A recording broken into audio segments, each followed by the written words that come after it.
Assalamualaikum warahmatullahi wabarakatuh. Kali ini kami akan berziarah ke makam Sultan Iskandar Muda yang ada di Banda Aceh. Makam Sultan Iskandar Muda Banda Aceh terletak di Kelurahan Peniti, Kecamatan Baitur Rahman, Kota Banda Aceh. Makam ini berada di Komplek Kandang Me, sebelah selatan yang bersebelahan dengan Gedung Pendopo Gubernur.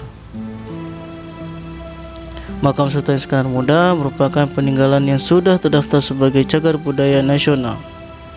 Sultan Iskandar Muda adalah seorang raja yang sangat bijaksana, setia kepada negara dan rakyatnya pada abadnya.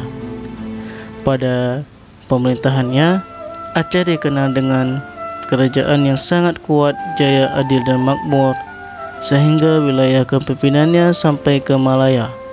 Sultan Iskandar Muda memerintah kerajaan Aceh Darussalam pada tahun 1607 sampai dengan 1636 dan membawanya pada puncak kejayaan.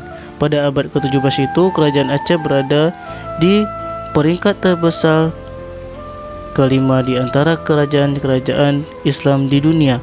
Banda Aceh ketika itu telah menjadi bandar perniagaan internasional, disinggahi kapal-kapal asing yang mengangkut hasil bumi dari kawasan Asia ke benua Eropah.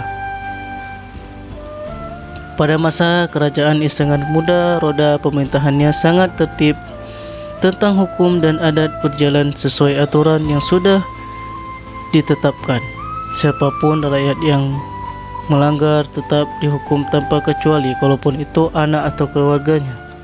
Dalam satu riwayat, anak kandungnya laki-laki bernama Merah Pupuk kabarnya terbukti bersalah melakukan kesalahan berat sehingga dijatuhi hukuman pancung.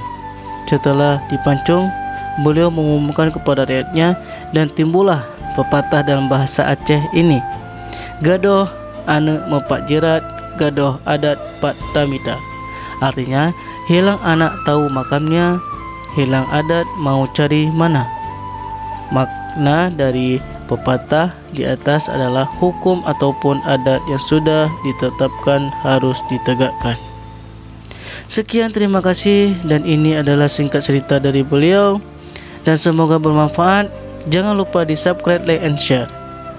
Assalamualaikum warahmatullahi wabarakatuh.